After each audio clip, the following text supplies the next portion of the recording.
So now, for everyone's favorite combination of topics, we're talking about the overlap between specific governmental policy and rule changes and complex economic ideas and impacts. Everybody's favorite combination of Yay! things. Yay! All right, so we're talking about the debt ceiling. We're going to try to make it fun. It's a terrifying topic, even though it sounds benign.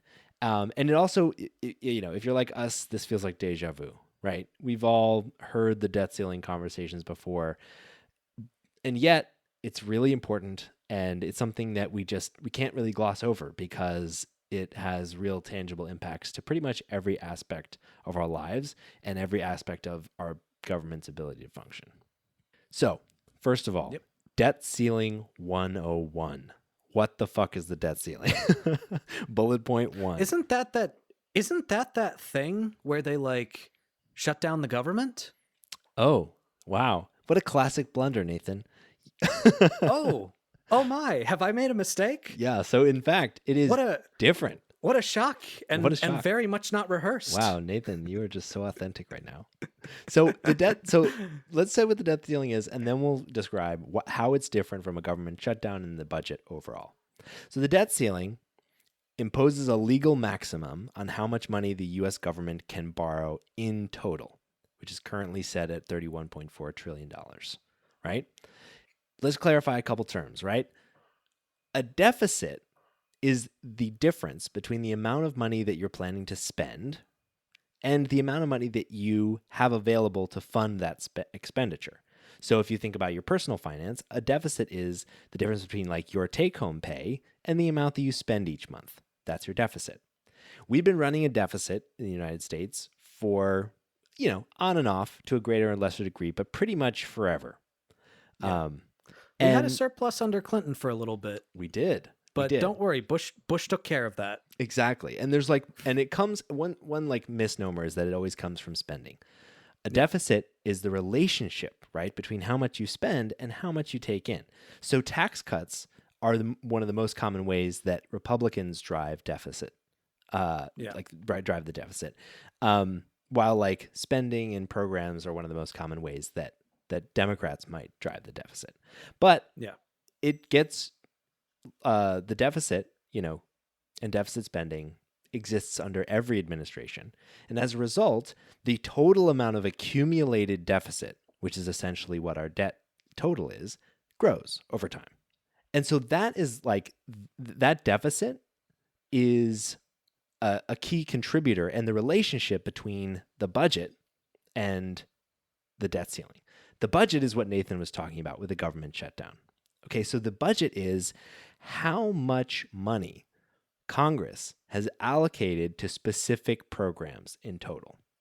And when we've hit the maximum amount of money that has been allocated, we're no longer allowed to spend money, right, as a government on things that are not required for spending, right, or not on discretionary spending, until we get authorization to spend more money, right? Think about it this way. You have a budget. You know exactly how much each month of your salary is going to go towards food and clothes and going out to the movies. Well, if you've spent all of your budget for all of those things, you can't then go out to the movies again before the end of the month or until you get a larger budget.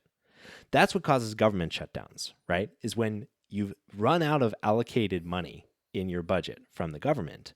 It doesn't mean that we've hit the debt ceiling. It just means that Congress needs to authorize more spending, which does contribute to the deficit often because they're not always offsetting that with increased taxes. So as a result, the total debt does go up, but the debt ceiling is importantly different. One thing you might be thinking is, why the fuck do we have a debt ceiling? Because or maybe you're not, right? Some people find the debt ceiling very intuitive. If you think in personal finance terms, debt ceiling is like, oh, well, I don't want to have too much debt. Let's put a cap on it. But the problem with the debt ceiling is that it's literally the total amount of debt that we can have as a country. And when we use debt and deficit spending to do pretty much everything, right? It's like, and so if we can't add any money to the debt, then we have no ability to even pay the interest on our current debt. And you know what happens when you don't pay the interest on your current debt? You go into default. And that is the real worry about the debt ceiling. Yeah. Janet Yellen said, quote, if Congress fails to increase the debt limit, it would cause severe hardship to American families, harm our global leadership position, and raise questions about our ability to defend our national security. Being able to like run the government and finance our commitments, because that's really what the debt ceiling is, right? The budget is where we make all of our financial commitments. The debt ceiling is where we pay for them. Like if you're Yeah. into financial responsibility and fiscal responsibility, you adjust the budget and you don't Yeah. affect the debt. Yeah. And the thing is, right now, Republicans are treating it like a political tool, and they're depending on you being confused about the difference between the budget and the debt Exactly. in order to like confuse you. So like one of the points that Kevin McCarthy actually tried to make was that, well, of course we need to negotiate this Yeah. because we need to be responsible with our spending. We can't Yep. just raise the debt ceiling willy-nilly because, you know, then we're just creating more debt for future generations. And it's like, there's going to be a deficit that is going to continue to contribute to the debt. You're not going to get rid of the deficit. I mean, you know, maybe you could if you decided to actually raise taxes on rich people, but that's not going to happen. There's not going to be a stop on the deficit. That's just not going to happen. And we're certainly we not are gonna going do to it- hit the debt ceiling. Exactly. We're certainly not going to do it in the next month.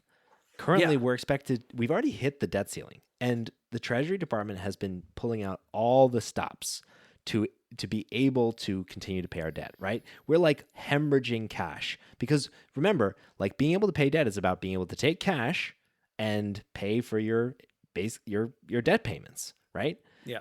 But we're rapidly running out of cash, and without the ability to take on more debt, literally to fund the debt that we have, which sounds like a terrible idea from a consumer lending perspective, but is like how you manage the cash flow required to pay down your debt when you're a country.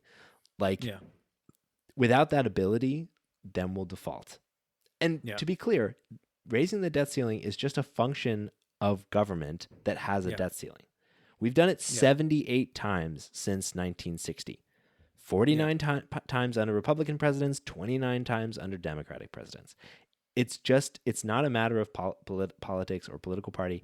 It's just part of keeping the government functioning and maintaining like our basic like position in the world and our basic like financial commitments. Yeah. And Republicans are basically trying to keep an economic disaster hostage to try to get the Democrats to agree on spending cuts for bills that have already passed. Yeah. Like, yeah, I think that's so important. Literally, like, again, budget and debt ceiling are independent issues, and they're trying to tie them together to say, if you don't do budget cuts, which, spoiler, will not affect the debt ceiling in the near term. We still have to raise the debt ceiling, even if we do budget cuts, right? They're saying if you don't do budget cuts, we won't raise the debt ceiling. And so they've passed this absurd bill, which we should talk about for sure. This bill would cut $4.5 trillion in government programs, a 22% overall reduction in domestic spending, and would provide $1.5 trillion in incremental debt ceiling. We got a $31 trillion debt ceiling that is expected to have to go up to $50 trillion by I think like 2030 or something like that. $1.5 trillion is not, that's like one COVID stimulus bill. That's like nothing. And to hold the debt ceiling hostage for $4.5 trillion in spending, which is like the bill that they passed through the House, right, with just Republican, like along party lines, just Republican support, would be fucking horrible for the American people. We're talking about like eliminating 81,000 Veterans Affairs jobs, right?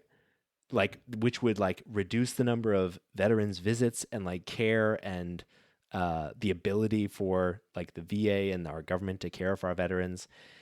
And it would basically repeal the IRA, which includes tons of climate reforms. We're talking about like changing this budget and doing this to basically like pull funding out from under all of these like key initiatives from the Biden administration would like cripple our programs and absolutely Yeah. like certainly cripple like our government's priorities and our ability to fight climate change.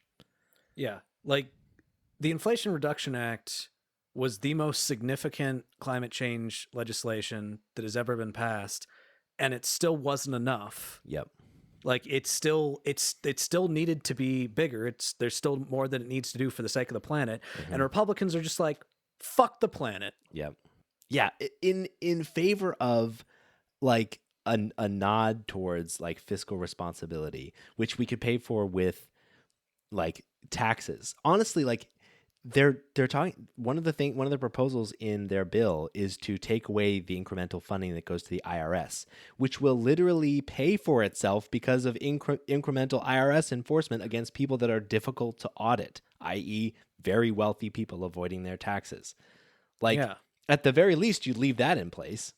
And as we talked about on the pod previously, the reason why increasing the budget for the IRS is important is because when they have a smaller budget, they go after smaller targets, Yeah. which means they're more likely to audit people who have less of an income. When they have more resources, they're going to go after the big dogs. They're going to go after the people that actually have the money, the people that are actually screwing the system. Exactly. So basically, the Republicans in the House right now are holding. Basically, they're just planning to shoot the hostage. On the one hand, their bill would do terrible things for the United States. On the other hand, the debt, like not raising the debt ceiling, causing us to default, would also do terrible things for the people of the United States. We're talking about 66 million retirees who would miss out on average monthly payment of $1,800, which is like you're just for 90% of people accepting Social Security, it's their only form of income. So if we hit the debt ceiling, and we're not able to like pay for required spending, those people would just not have Social Security for every day that we are not able to pay for it. And so like it would just be disastrous for them. We're talking about like millions of people that would lose all kinds of government support, would likely cause us to enter an economic downturn, even if we're not in one already, despite like a pretty fragile economic market where we are right now anyway. And we're talking about an incredible erasure of wealth for American families as well. Like, according to Moody's, if we hit the debt ceiling and we defaulted on our debt, but then quickly raise the debt ceiling and we're able to pay for it, we would erase $12 trillion in household wealth because of the impact to the stock market. Like, they're trying to save $4.5 trillion in budgetary spending, and they're going to erase trillions of dollars of wealth and steal the Social Security from like 66 million beneficiaries that paid into it. Like, these people this is absolutely maniacal. And then they have the audacity to say, McCarthy said, the sad part is here. Now the Democrats need to do their job. The president can no longer ignore it by not negotiating. It's like, you don't negotiate with terrorists. And like that's what they're doing. And ultimately, like Biden's strategy is to try to take the debt ceiling off the table forever as a negotiation tactic. Now, again, government shutdowns are used for negotiating, somewhat regularly. The last time we faced a brink like this was in like 2011, where we like pretty close to defaulting on our debt. But typically, we try to avoid negotiating the debt ceiling because it is a lose-lose proposition. And the Democrats held up our side of the bargain when the debt ceiling was raised multiple times under Trump and just passed a clean debt ceiling bill. And that's all Biden is pushing for. And ultimately, like, it's a matter of chicken. It's a game of chicken. And the fact that the Democrats actually care about people more is a weakness.